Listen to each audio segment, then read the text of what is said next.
Shalom saudaraku yang kekasih. Saat ini kita akan mendengarkan sedikit renungan firman Tuhan yang sudah sampai kepada kitab Ibrani pasal 1 sampai pasal yang kelima.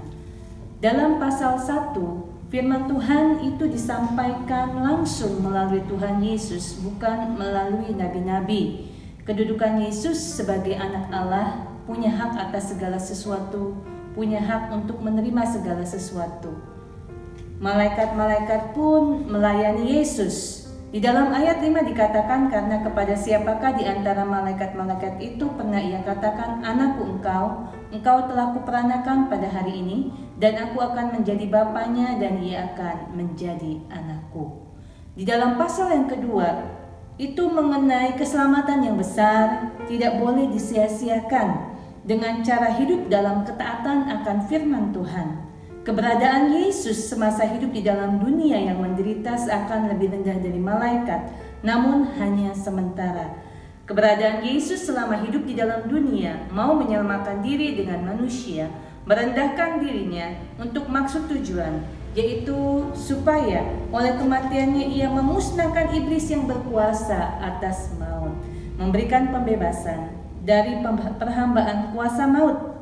Belas kasihan Allah di dalam Yesus kepada manusia keturunan Abraham, orang-orang yang beriman bukan kepada malaikat-malaikat, membuat Yesus menjadi pendamaian bagi dosa-dosa manusia.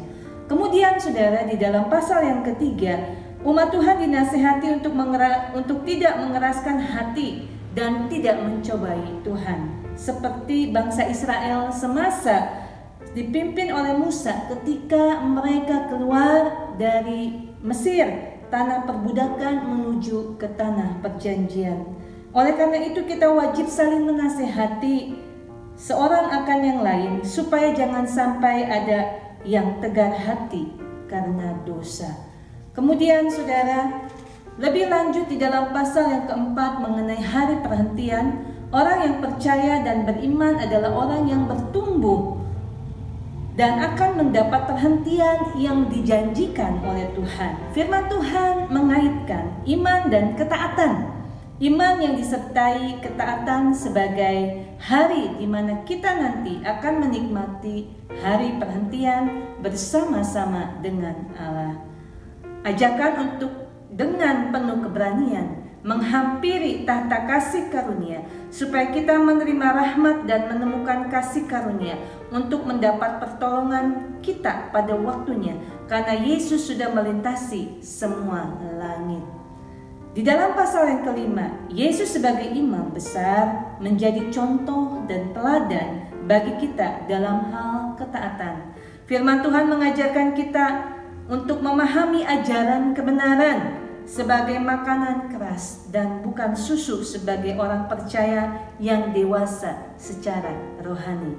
Orang dewasa yang terlatih dalam masa panca inderanya untuk dapat membedakan yang baik daripada yang jahat. Demikianlah renungan firman Tuhan kita pada hari ini. Kiranya Tuhan Yesus memberkati. Haleluya.